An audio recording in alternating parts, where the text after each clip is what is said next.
Welcome to Talking Tactics. First, some good news.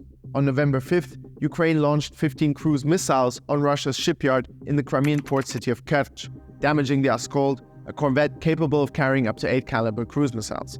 Then, on the night of the 9th of November, Ukrainian naval drones successfully attacked what seemed to be 2 Serna-class landing boats, also in Crimea.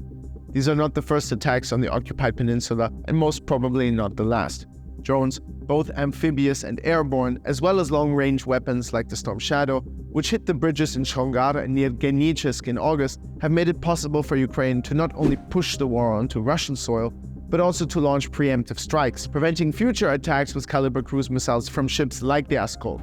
This brings us to the next point. Although during the past months of the war, as little territory has changed hands as any time since the start of the full-scale invasion in February 2022, it's burning hot, with hundreds dying every single day. You can check out our latest report from the front lines by clicking on the link in the description. This happened, although here in Ukraine, nothing has changed. Over 20% of Ukrainian territory is still occupied. A cold conflict, even more so if it turns into a forgotten conflict, is a lot more profitable for Russia than for Ukraine, since the former has a lot more resources, human but also speaking in military terms. For Ukraine, each passing day represents another day of pain and suffering, while the Russians are in a more comfortable position.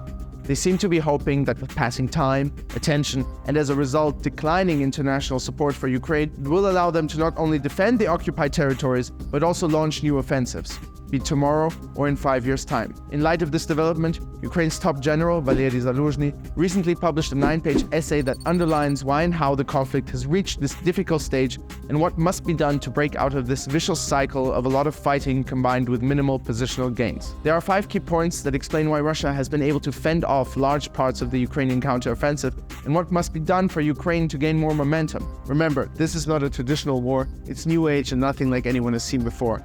War where old-school trench warfare and Soviet tanks meet almost dystopian technology such as drones and previously unseen electronic warfare systems. This complex problem requires complex measures to solve. Number 1 is air superiority. No side has yet achieved air superiority in this conflict. The armed forces of Ukraine entered the war with 120 tactical aircraft, out of which only 40 were considered to be combat ready.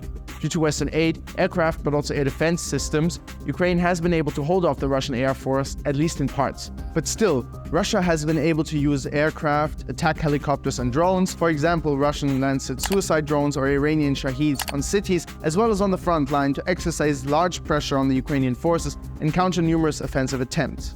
What Ukraine needs. Apart from fighter jets, Zaluzhnyi stresses the importance of the simultaneous mass use of UAVs to overload Russian air defense systems, also called swarming.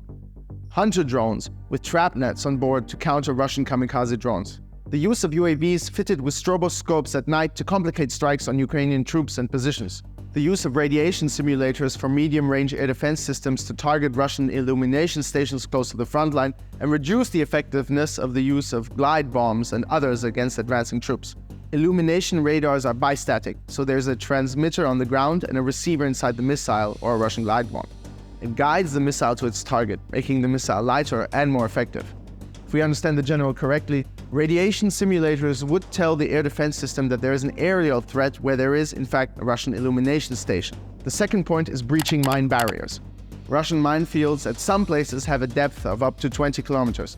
They constantly surveil them with UAVs, making it hard to successfully clear a minefield without being detected. If a minefield, or at least a path through it, is cleared by Ukrainians, Russians manage to quickly restore it through remote mining systems like the Zemlyadelye.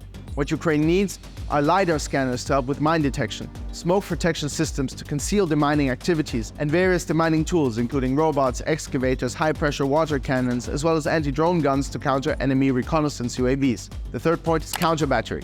This is an artillery war, with 60 to 80% of warfare being exchanged artillery fire, depending on time and place. Western aid, for example GPS-guided munitions like the Excalibur 155mm shell, were rather effective. However, Russia has adapted its electronic warfare to interfere with the guidance mechanism with their systems like the Pol-21. They have also resorted to good old shoot and scoot tactics, increased their precision by using drones for targeting, and attacking Ukrainian artillery with kamikaze drones. Also, they have dived into their arsenal of outdated systems like the D1 or the D20, which, are old guns, but if you use a drone to help it aim, it works. So, what Ukraine needs is a significant strengthening of local GPS networks to counter Russian electronic warfare. Also, more drones and a lot more ammunition. Ukraine is firing around more than 150,000 rounds a month. Just as a comparison, the USA produces only around 24,000 155mm artillery rounds a month, although both the US and Europe have already announced to increase their production drastically. By the way, so has Russia. Manpower. Russia has a seemingly unlimited pool of men that can be mobilized and sent to war without any scrutiny. Ukraine needs to find a way not only to mobilize more troops, but since the country cannot compete with Russia when it comes to numbers, it is especially about effectively training new troops in the limited amount of time available. The fifth point is electronic warfare. Electronic warfare is traditionally a Russian strength. In 2009, they created an entire branch in the military dedicated to this topic, the electronic warfare troops. According to Zaluzhnyi, they have developed about 60 types of modern equipment with better characteristics, high mobility, increased security, short setup and teardown times. The electronic warfare is especially fitted to match the needs of the infantry in the trenches. Names of systems include Silok, Harpoon, Iroed, Strij, Visocha. For example, Russian troops in trenches use a jamming system that works like a dome, 100 by 100 meters, to protect infantry from being attacked by drone-bearing grenades. What Ukraine needs? Well, the topic of electronic warfare is a bit of a black box, since both sides, for obvious reasons, keep a lot of operational details a secret. Ukraine has its own systems, like Delta, which is basically an interactive situational awareness system that combines in real time all different operational elements. The main point is that technology is constantly changing. One side finds something, the other counters it, and so on. To stay up to date, one has to continually invest a lot of manpower and other resources so as not to be left behind. Anyway, there's of course a lot more to be said. To summarize a very complex topic, to achieve more success and avoid a stagnating conflict that will benefit Russia, Ukraine needs more people, more ammunition, more equipment, and especially more technology. And for those who are exhausted and weary of this war, you're right, it is tiring and exhausting, but it is important to remember that millions of people either live under occupation or have been uprooted and forced to leave their homes because of the Russian invasion. This war is still not only against Russia or about proving a point. It's not only for the politicians or experts. If it is for anyone, the liberation of all of Ukraine's territory is precisely for those who have suffered the most from it, the people. Thanks for watching Talking Tactics. Hit like and subscribe, and see you next week. Be sure to follow us on Telegram to always stay up to date with the latest news from Ukraine.